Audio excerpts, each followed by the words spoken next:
Hi friends, आज जो chapter हम स्टार्ट करने जा रहे हैं उसका नाम है इंक्रीजिंग एंड डिक्रीजिंग फंक्शन। ये कंटिन्यूएशन है एक तरह से उस सीरीज का, एप्लीकेशन ऑफ डेरिवेटिव्स का ही, और इसमें थोड़ा सा फंक्शन का कंसेप्ट भी हमें जानना होगा। तो चलिए देखते हैं कि इसमें हमें क्या क्या सीखने मिलेगा और कब हम डिसाइड कर पाएंगे कि कोई फंक्शन वो इंक्रीजिंग ट्रेंड में है या कोई फंक्शन कभी डिक्रीजिंग ट्रेंड में। तो चलिए चलते हैं हमारे chapter.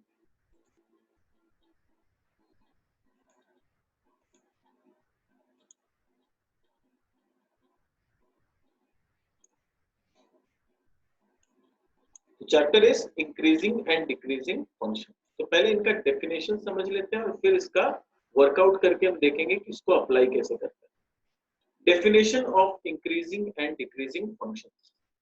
A function fx is said to be increasing, यानी कोई भी फंक्शन जो fx है उसको हम तब इंक्रीजिंग ट्रेंड में मानेंगे if fx1 is less than equal to fx2 whenever x1 is less than x2। यानी जब भी x1 का वैल्यू x2 से छोटा होगा और उसका जब हम फंक्शन में पुट करेंगे तो जो fx1 का जो आंसर आएगा वो भी fx2 से छोटा होना चाहिए। यानी अगर x का वैल्यू छोटा है तो उससे रिलेटेड जो आंसर आएगा उसका भी वैल्यू छोटा होना चाहिए। अगर वो चीज फॉलो होता है, ठीक है, तब वो इंक्रीजिंग माना जाएगा। बट कंडीशन क्या होना चाहिए? fx1 should be less than or equal to fx2। Equal to भी हो सकता है, प्लीज नोट, x1 का वैल्यू छोटा होना चाहिए पर जो आंसर आएगा वो छोटा या इक्वल, दोनों में से कुछ भी हो, बड़ा नहीं होना चाहिए। तब हम बोलेंगे कि फंक्शन इंक्रीजिंग है। A function fx is said to be strictly increasing, पर एक कंडीशन होता है जहां हम उसको strictly increasing बोलते हैं। strictly increasing में कंडीशन क्या है कि fx1 has to be less than fx2। यानी ऊपर में जब सिर्फ इंक्रीजिंग था तो वहां पर वो छोटा भी हो सकता है और इक्वल भी हो सकता है, पर जब स्ट्रिक्टली इंक्रीजिंग रखना है तो उसको छोटा ही होना पड़ेगा, इक्वल होने का ऑप्शन हमारे पास नहीं। तो अगर x1 is less than x2 तो fx1 का जो आंसर आएगा that has to be less than fx2। it cannot be equal। Equal का ऑप्शन रहता है नॉर्मल इंक्रीजिंग में, पर स्ट्रिक्टली इंक्रीजिंग में इक्वल नहीं हो सकता। तो हम लोग समझ गए कि कोई भी फंक्शन इंक्रीजिंग या स्ट्रिक्टली इंक्रीजिंग कब होता है। अब देखते हैं डिक्रीजिंग का क्या है। अ function fx is said to be decreasing if fx1 is greater than equal to fx2 whenever x1 is less than x2। यानी यहाँ पर उल्टा है, देखो, अगर x1 का वैल्यू x2 से छोटा है तो इंक्रीजिंग होने के लिए fx1 का वैल्यू भी छोटा या इक्वल आना चाहिए, पर यहाँ पर बड़ा या इक्वल आना चाहिए, यानी उल्टा। अगर x1 छोटा है तो fx1 का वैल्यू या तो इक्वल होना चाहिए या तो बड़ा होना चाहिए। तो अगर वो या तो इक्वल या बड़ा रहेगा तो उसको हम लोग डिक्रीजिंग बोलेंगे।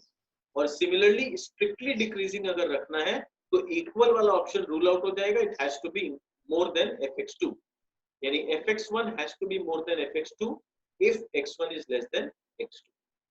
ठीक है, तो हम लोग को ये समझ में आ गया कि कोई भी फंक्शन को इंक्रीजिंग कब बोलते हैं, डिक्रीजिंग कब बोलते हैं। अब आता है ये fx1 क्या है, fx2 क्या है, इसको कैसे सॉल्व करते हैं।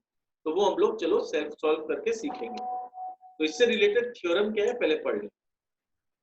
A function fx is increasing in an interval f dash x greater than equal to 0 for all x in that interval।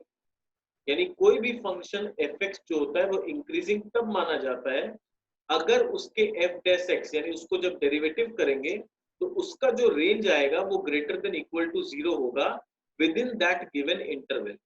अगर वो इंटरवल जो हमें दिया हुआ है विद इन दैट इंटरवल अगर f dash x का वैल्यू ग्रेटर देन या इक्वल टू 0 आएगा तो उसको इंक्रीजिंग बोलेंगे। पर अगर f dash x का वैल्यू ग्रेटर देन 0 आया, इक्वल टू नहीं, तो उसको हम लोग स्ट्रिक्टली इंक्रीजिंग बोलेंगे। अगर ग्रेटर देन इक्वल टू 0 आया तो सिर्फ इंक्रीजिंग, और अगर सिर्फ ग्रेटर देन 0 आया तो strictly increasing. Similarly point number 2 यानी theorem number 2, a function fx is decreasing in an interval if f dash x is either less than or equal to 0। तो देखो, जब इंक्रीजिंग चाहिए था तो डेरिवेटिव का value greater than equal to 0 आना चाहिए था, स्ट्रिक्टली के लिए इक्वल टू हट गया। अब मुझे डिक्रीजिंग चाहिए तो एफ डैश एक्स का वैल्यू लेस देन या इक्वल टू 0 आना चाहिए, और अगर स्ट्रिक्टली डिक्रीजिंग है तो सिर्फ लेस देन 0, इक्वल टू का भी ऑप्शन नहीं। तो ये थ्योरम नंबर 1 और 2 जो किए वो हमारे ज्यादा काम आएगा, क्योंकि सम्स हमें इस 1 और 2 के बेसिस पे ही करना है। ठीक है, तो चलो अब एक इलस्ट्रेशन देखते हैं, उससे हम लोग समझेंगे कि कैसे डिसाइड करेंगे कि कोई फंक्शन इंक्रीजिंग है या डिक्रीजिंग है। कभी कभी क्या होता है, कुछ फंक्शन इंक्रीजिंग भी होता है, डिक्रीजिंग भी होता है फॉर अ सर्टेन वैल्यू। यानी मान लो x का वैल्यू, जैसे अगर हम लोग 1 से 10 लेंगे तो fx यानी y का वैल्यू हो सकता है घटते जाए, पर जब हम 11 से 20 लेंगे तो हो सकता है उसका वैल्यू बढ़ते जाए। यानी कोई भी फंक्शन हो सकता है ये इंक्रीजिंग है for a certain range of values and also decreasing for a certain range of values. कोई जरूरी नहीं है कि वो हमेशा ही इंक्रीजिंग होगा या हमेशा ही डिक्रीजिंग होगा। अलग अलग रेंज पे वो इंक्रीजिंग भी हो सकता है, डिक्रीजिंग भी हो सकता है। तो वैसा ही एक एग्जांपल हम लोग यहाँ पर लिए हैं। Consider a function y equals to x square. Here fx is equal to x square, तो f डैश x आ गया 2x। तो f डैश x अगर हम लोग करेंगे लेस देन 0, तो ये लेस देन 0 कब आ सकता है, इसका वैल्यू नेगेटिव कब आ सकता है, जब भी हम x का वैल्यू माइनस इन्फिनिटी से 0 के बीच में लेंगे। तो अगर हम x का वैल्यू माइनस में लेंगे तो इसका आंसर हमेशा लेस देन 0 देगा। ठीक है, at 0 it will become 0। Therefore हम लोग बोल सकते हैं fx इज स्ट्रिक्टली डिक्रीजिंग, यानी ये स्ट्रिक्टली डिक्रीजिंग है in the range minus infinity to 0। तो हम लोग क्या देखें इसमें कि fx जो है वो स्ट्रिक्टली डिक्रीजिंग है जब हम लोग का रेंज माइनस इन्फिनिटी से 0 तक है। तो वो इस डायग्राम से भी हम लोग देख सकते हैं कि जब x का वैल्यू नेगेटिव साइड में है तो ये जो ग्राफ है वो डिक्रीजिंग है, दिख रहा है, side of that is on the negative side of x axis. अगर अब f डैश x का वैल्यू जो 2x है ये ग्रेटर देन 0 होगा फॉर द रेंज 0 से थोड़ा सा बड़ा से लेके प्लस इन्फिनिटी तक। तो अगर x का वैल्यू हम पॉजिटिव में लेंगे तो हमेशा y का आंसर भी पॉजिटिव आएगा इस इक्वेशन के लिए। सो हम लोग ये बोल सकते हैं कि fx will be strictly increasing in the interval 0 to infinity, that is on the positive side of x axis.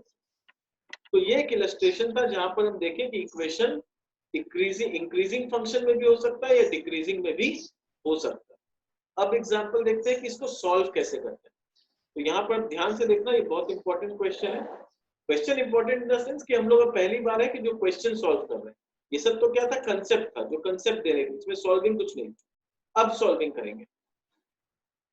बोल रहा है show that the function x cube minus 3x square plus 3x increases with x। तो हम लोग को ये show करना है कि ये जो फंक्शन है ये x के वैल्यू के साथ साथ इंक्रीज होगा। तो इंक्रीज होने के लिए कंडीशन क्या है कि f dash x has to be greater than 0। Strictly increasing के लिए ग्रेटर और सिर्फ इंक्रीजिंग के लिए ग्रेटर देन इक्वल टू। तो fx ले लिए हम लोग, f डैश x सॉल्व कर लिया, आ गया 3x square minus 6x plus 3।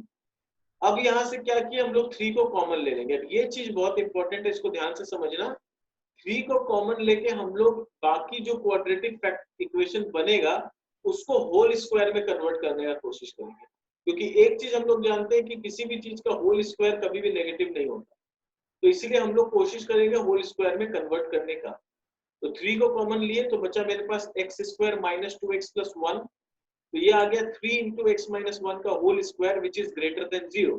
तो 3 भी पॉजिटिव है और x माइनस 1 का whole square will always give me positive. तो positive into positive will always be greater than 0। तो हम लोग मान लिए कि so f dash x is greater than 0 for all the increasing function in the interval minus infinity से plus infinity। यानी x का कोई भी वैल्यू ले लो, it will always be positive, it will never be negative। ठीक है, ये बोल रहा है x का कितना ही बड़ा वैल्यू ले लो, जो वैल्यू प्लस लेना है प्लस लो, माइनस लेना माइनस लो, जो लेना ले लो, it will always be greater than 0। तो इससे साबित हो गया कि it is always increasing function for any value of x। समझ में आया कैसे सॉल्व करते हैं। चलो और एक क्वेश्चन देखो।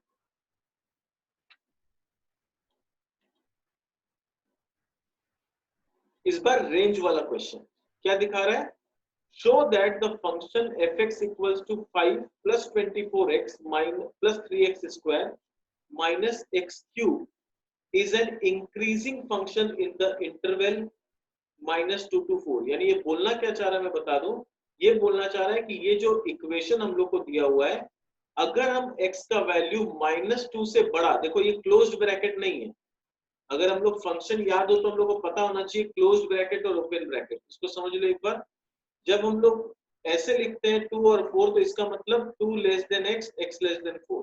पर जब हम लोग ऐसे लिखते हैं 2 और 4, इसका मतलब होता है 2 less than equal to x, x less than equal to 4। तो इसको क्लोज्ड ब्रैकेट बोलते हैं, यानी उसमें इक्वल टू का सिंबल आता है। इसको ओपन ब्रैकेट बोलते हैं, यानी इसमें 2 और 4 इंक्लूडेड नहीं है। तो सिमिलरली ये जो क्वेश्चन ये बोलना चाह रहा है कि अगर x का वैल्यू हमने -2 से बड़ा और 4 से छोटा लिया, -2 से बड़ा से लेके 4 से छोटा तक, तो अगर मैं सिंपल होल नंबर में बात या सिर्फ इंटीजर्स में बात करूं तो -1 से लेके 3 तक का अगर वैल्यू हम लेंगे तो this will always give me positive result, क्योंकि मुझे इंक्रीजिंग दिखाना है। तो अब देखते हैं कि ये पॉजिटिव आता है कि नहीं और इसको साबित कैसे करेंगे। तो अब यहाँ पर हम लोग के पास सोल्यूशन है, fx का वैल्यू जो दिया हुआ था हम लोग f डैश x निकालेंगे, डेरिवेटिव ऑफ द फंक्शन, तो वो आ गया 24 plus 6x minus 3x square. Again हम लोग को x स्क्वायर हमेशा क्या लेना है, पॉजिटिव लेना है। क्वाड्रेटिक इक्वेशन का नियम क्या है कि x square should always be in positive term, तो हमने -3 को कॉमन ले लिया, तो हमारे पास बचा x square minus 2x minus 8। Further हमने जब इसको ब्रेक डाउन किया क्वाड्रेटिक को तो मिला x plus 2 into x minus 4। तो अब हम लोग को देखना है कि ये ब्रिज रूल से इसका वैल्यू क्या आता है, तो हम लोग को इंक्रीजिंग साबित करना है। तो इन the interval -2 to 4, -2 less than x, x less than 4, that is x plus 2 is greater than 0 and x minus 4 is less than 0, that is x plus 2 into x minus 4 is less than 0। ठीक है, अब इसको समझते हैं बोलना क्या चाह रहा है। ठीक है, मैं ये बोलना चाह रहा हूं, सिंपल लैंग्वेज में समझते हैं इसको।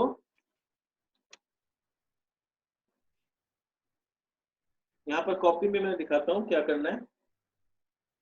ये वाला कैलकुलेशन और ब्रिज रूल बहुत इंपॉर्टेंट है, क्लास 11 में हम लोग सीखे थे और दोबारा एक बार रिवाइज करा दूंगा मैं कि ब्रिज रूल क्या होता है।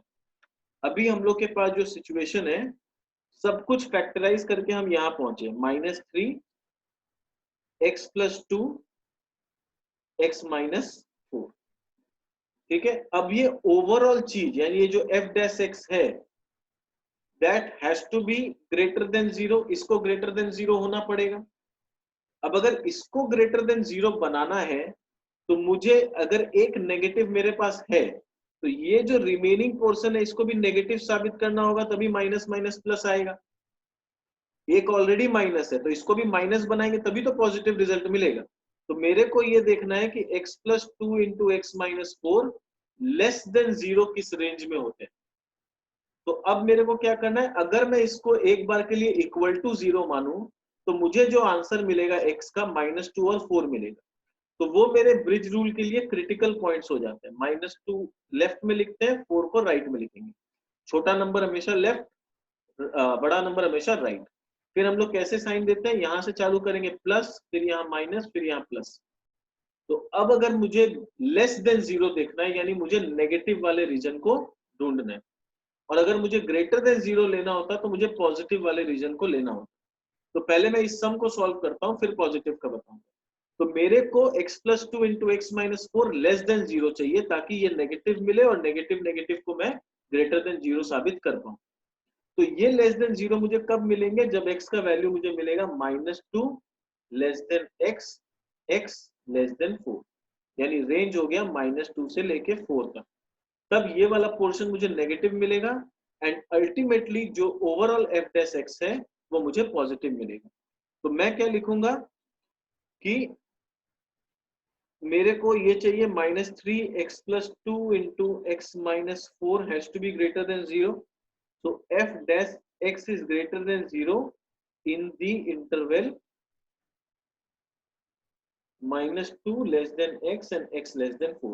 ब्रैकेट वाइज लिखे तो -2, 4, क्योंकि इक्वल टू का साइन यहाँ नहीं है। ठीक है, तो हम लोग लिख दिए fx is increasing in the interval -2 to 4। तो ये साबित कर दिया। सर पॉजिटिव होता है, ये ग्रेटर देन 0 होता तो क्या करते? तो ये तो ये सम हो गया, सम यहाँ कंप्लीट हो गया। अब नॉलेज का बात, अगर यहाँ पर ये ग्रेटर देन 0 होता तो x प्लस 2 x माइनस 4 अगर ग्रेटर देन 0 करना होता तो हम पॉजिटिव रीजन को देखते, यानी x will be greater then -2 और x इज, सॉरी मेरा गलती है, x इज लेस देन -2 और x इज ग्रेटर देन 4, यानी it is bigger than the bigger number, smaller than the smaller number. तो लेस देन -2 इस तरफ जाएगा या ग्रेटर देन 4 होगा। तो मेरा इंटरवल हो जाएगा -इंफिनिटी से लेके 2 तक दोनों ओपन ब्रैकेट, यूनियन 4 से लेके प्लस इंफिनिटी तक ये भी ओपन ब्रैकेट, क्योंकि 4 भी इंक्लूडेड नहीं है, -2 भी इंक्लूडेड नहीं। ठीक है, तो -इंफिनिटी से -2 और फिर 4 से लेके प्लस इंफिनिटी। तो इस रेंज में मेरा इसका वैल्यू पॉजिटिव आता, पर मैं पॉजिटिव नहीं नेगेटिव ढूंढ रहा था, तो सम ऐसे करेंगे। समझ में आ गया कैसे करते हैं सम और ब्रिज रूल कैसे अप्लाई होता है? ठीक है, चलो एक और सम देखेंगे और समझने का कोशिश करेंगे। इस बार बोल रहा है show that 4x plus 3 by 3x plus 2 decreases for all the real values of x, यानी रियल वैल्यूज मतलब -इंफिनिटी से प्लस इंफिनिटी तक का रेंज के लिए इसका पूरा का वैल्यू जो आंसर आएगा fx वो डिक्रीजिंग होगा। डिक्रीजिंग यानी लेस देन 0 साबित करना है। ठीक है, क्या साबित करना है? Less than 0। अब देखो इसका सोल्यूशन कैसे करना है। लेस देन 0 साबित करना है, यानी f dash x has to be less than 0। तो यहाँ पर हमें fx दिया हुआ है 4x plus 3 by 3x plus 2, तो f डैश x कर लेंगे u बाई v जो हम लोग डेरिवेटिव में सीखे हैं, उसको सॉल्व करके ये आ जाएगा -1 बाई 3x प्लस 2 का होल स्क्वायर। तो 3x प्लस 2 का होल स्क्वायर हमेशा पॉजिटिव होगा और ऊपर -1 है जो कि ultimately it will always give me a negative value. तो this is always less than 0 for all the real values of x। x का कोई भी वैल्यू ले लें, ये पूरा चीज अल्टीमेटली लेस देन 0 होना है। तो यानी therefore f dash x is less than 0 for all the real values of x। Hence fx decreases for all the real values of x that is in the interval -infinity to +infinity। देखो कितना simple है ये chapter.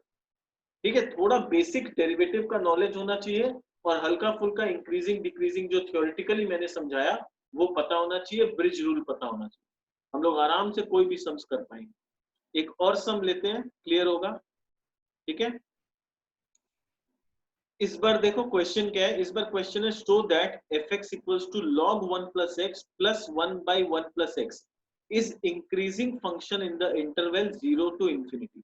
यानी बोलने का मतलब है हमें ये साबित करना है कि अगर x का वैल्यू हम 0 से बड़ा दैट इज 1 से स्टार्ट करें और इंफिनिटी तक कोई भी वैल्यू लें तो उसका आंसर fx का हमेशा ग्रेटर देन 0 आएगा।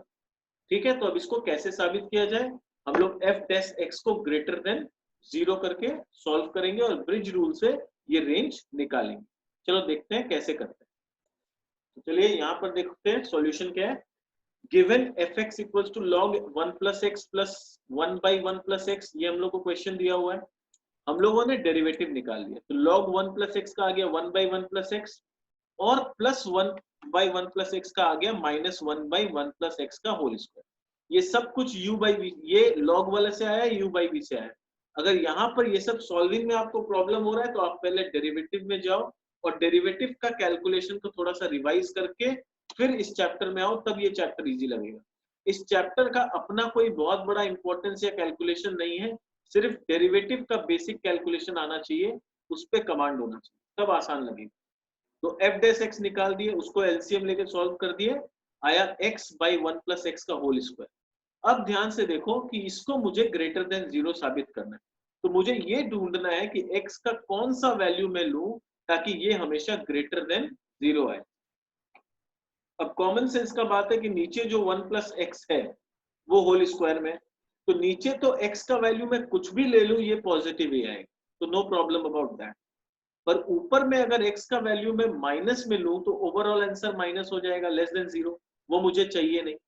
तो मुझे x का वैल्यू कोई पॉजिटिव नंबर में ही लेना होगा, यानी 1 से स्टार्ट करके पॉजिटिव नंबर में कुछ भी लूं ये पूरा का पूरा चीज हमेशा ग्रेटर देन 0 आएगा। तो since x has to be greater than 0 the interval is 0 to infinity. ठीक है, therefore fx is increasing in the interval 0 to infinity. Clear? देखो क्वेश्चन हम लोग को बोलता है कि साबित करो कि इस रेंज में ये ग्रेटर देन 0 है, पर जब हम लोग सॉल्व करते हैं तो ग्रेटर देन 0 मान लेते हैं और रेंज को ढूंढ के निकालते हैं। यहाँ पर थोड़ा यही कंफ्यूजन है, क्वेश्चन में पूछता किसी और तरीका से, हम लोग को निकालना किसी और तरीका से। क्वेश्चन में बोल देता है रेंज है, रेंज दिया हुआ है और बोलता है तुम साबित करो कि ये ग्रेटर देन 0 है। हम लोग जब सॉल्यूशन करते हैं तो अज्यूम करते हैं कि वो ग्रेटर देन 0 है और फिर उस कंडीशन के लिए उसका रेंज निकालते हैं और देखते हैं वो रेंज क्वेश्चन के रेंज से मैच कर रहा है। तो ये थोड़ा सा मैनिपुलेशन होता है जो आपको दिमाग में रखना होगा, नहीं तो स्टूडेंट क्या होता है कंफ्यूज हो जाता है कि उन लोगों को लगता है सर मेरे को तो रेंज दिया हुआ था और ग्रेटर देन 0 साबित करना, तो आप ग्रेटर देन 0 पहले ही लेके रेंज निकाल रहे हैं। हाँ ये ऐसे ही होता है, इसमें ग्रेटर देन 0 पहले ले लेते हैं और उसके हिसाब से रेंज को ढूंढते हैं और फिर देखते हैं मेरा रेंज वही आया कि नहीं जो क्वेश्चन में दिया हुआ। ठीक है, चलो एक दो क्वेश्चंस और करेंगे।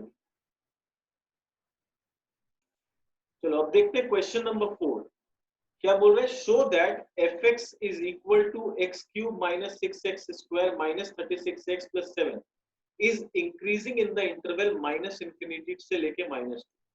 तो इंक्रीजिंग चाहिए यानी ग्रेटर देन 0 होना चाहिए, पर इंटरवल क्या होना चाहिए माइनस इंफिनिटी से माइनस 2। तो करने का तरीका क्या होगा, इसका डेरिवेटिव को पहले इक्वल टू 0 ले लेंगे और फिर रेंज ढूंढने का कोशिश करेंगे। ब्रिज रूल लगेगा तो ब्रिज रूल की मदद से, और ब्रिज रूल की मदद से देखेंगे क्या ग्रेटर देन 0 का जो रेंज है वो माइनस इंफिनिटी से माइनस 2 के बीच में आ रहा है या नहीं आ रहा है। चलो देखते हैं कैसे करेंगे ये वाला सम। तो देखो यहाँ पर हम लोग के पास सोल्यूशन है, एफ एक्स दिया हुआ था x cube minus 6x square minus 36x plus 7। F dash x हम लोग निकाल लिए 3x square minus 12x minus 36 आ गया। यहाँ से 3 को कॉमन ले लिए और बाकी जो बचा उसको फैक्टराइज कर दिए तो आ गया x प्लस 2 x माइनस 6। अब ब्रिज रूल ये पॉजिटिव है तो अगर ये वाला पोर्शन जो कोएफिशिएंट वो पॉजिटिव है तो बाकी फैक्टर्स को भी मेरे को पॉजिटिव बनाना होगा तभी वो इंक्रीजिंग में साबित होगा। तो ये has to be greater than 0 यानी x plus 2 into x minus 6 has to be greater than 0। तो ग्रेटर देन 0 के लिए क्या करूंगा, मेरा x का जो पॉसिबल क्रिटिकल वैल्यूज जो आ सकता है अगर मैं इसको 0 लेके सोचूं तो -2 और 6 आ सकता है। तो मैंने -2 यहाँ पर लेफ्ट में लिया, 6 मैंने राइट में लिया। तो मेरा रेंज क्या होना चाहिए अगर मुझे पॉजिटिव चाहिए यानी ग्रेटर देन 0, तो x has to be less than -2 या x has to be greater than 6।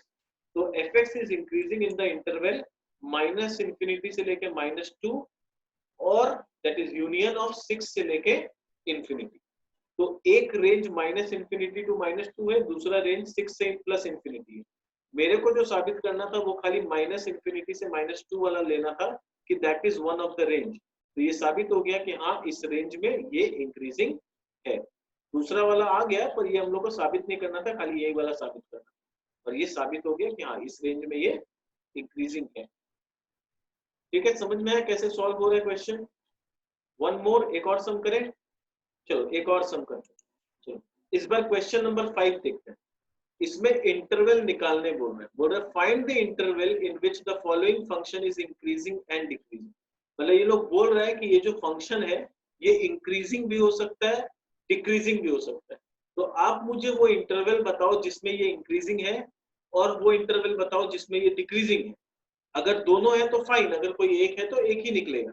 तो हम लोग को देखना है कि अगर ये इंक्रीजिंग है तो किस रेंज में यानी क्या पॉसिबल वैल्यूज है, और अगर डिक्रीजिंग है तो क्या है, और अगर दोनों है तो दोनों का रेस्पेक्टिव रेंज क्या है यानी इंटरवल क्या है। तो चलिए देखते हैं कैसे होगा ये सम सॉल्व। तो ये हम लोग का सॉल्यूशन है। गिवन fx कितना दिया हुआ है x cube minus 2x square plus 36x plus 6। f डेक्स x निकाल दिए, ये क्वाड्रेटिक बन गया। अगेन 3 को कॉमन ले लिए, x minus 2 x minus 6 factors आ गए। तो क्रिटिकल वैल्यूज मेरे को मिल गया 2 and 6। So for the function to be increasing, अब फंक्शन को इंक्रीजिंग होने के लिए कंडीशन क्या है, that f dash x should be greater than equal to 0। Strictly increasing नहीं बोला है, ओनली इंक्रीजिंग, तो ग्रेटर देन इक्वल टू 0 हो सकता है। तो यानी ये वाला factor greater than equal to 0 होना चाहिए। तो 3 तो पॉजिटिव है तो इसको ग्रेटर होना पड़ेगा, यानी ये जो फैक्टर्स निकले x माइनस 2 x माइनस 6 उसको ग्रेटर देन 0 होना होगा। Thus the function is increasing when x का वैल्यू या तो 2 से कम हो या तो 6 से ज्यादा। इंक्रीजिंग होने के लिए यानी पॉजिटिव वाला देखेंगे ब्रिज रूल में, तो या तो 2 से कम होना चाहिए या तो 6 से ज्यादा होना चाहिए। तो x is less than 2 and x is greater than 6, तो इंटरवल आ गया माइनस इंफिनिटी से +2, ठीक है। लेस देन इक्वल टू है इसलिए क्लोज्ड ब्रैकेट दिए। इंफिनिटी के लिए कभी क्लोज्ड ब्रैकेट नहीं लगता, याद रखना। और ये 6 से बड़ा, 6 या 6 से बड़ा, तो ये 6 से लेके इंफिनिटी हो गया, यहाँ पर भी क्लोज्ड ब्रैकेट दी, ये हो गया इंक्रीजिंग। अब डिक्रीजिंग ढूंढेंगे। फंक्शन डिक्रीजिंग तब होगा जब f dash x less than equal to 0 लेंगे, यानी ये जो f डैश x आया था उसको लेस देन इक्वल टू 0 होना पड़ेगा। तो ये डिक्रीजिंग कब होगा, जब हम लोग माइनस वाला ब्रिज देखेंगे। तो 2 से लेके 6 के बीच में जो भी वैल्यूज लेंगे वो हम लोग का डिक्रीजिंग होगा। तो function is decreasing for 2 less than x less than equal to x and x less than equal to 6। So fx is decreasing in the interval 2 to 6। तो हम लोग को इंक्रीजिंग फंक्शन भी मिल गया, डिक्रीजिंग फंक्शन भी मिल गया। तो I hope this was sufficient. 5-6 sums हम लोग कर चुके हैं इस चैप्टर में, तो अब एकदम क्लियरिटी आ गया कि कैसे पता चलेगा कौन सा फंक्शन इंक्रीजिंग है कौन सा डिक्रीजिंग, और किस रेंज में वो इंक्रीजिंग या डिक्रीजिंग है। तो this was all about this chapter, increasing and decreasing function. अब हम लोग यहाँ का सेशन इसी में खत्म करते हैं। नेक्स्ट सेशन हम लोग आएंगे और हम लोग आगे का कोई नया टॉपिक पढ़ेंगे। Thank you so much for attending the class. मिलते हैं हमारे नेक्स्ट सेशन।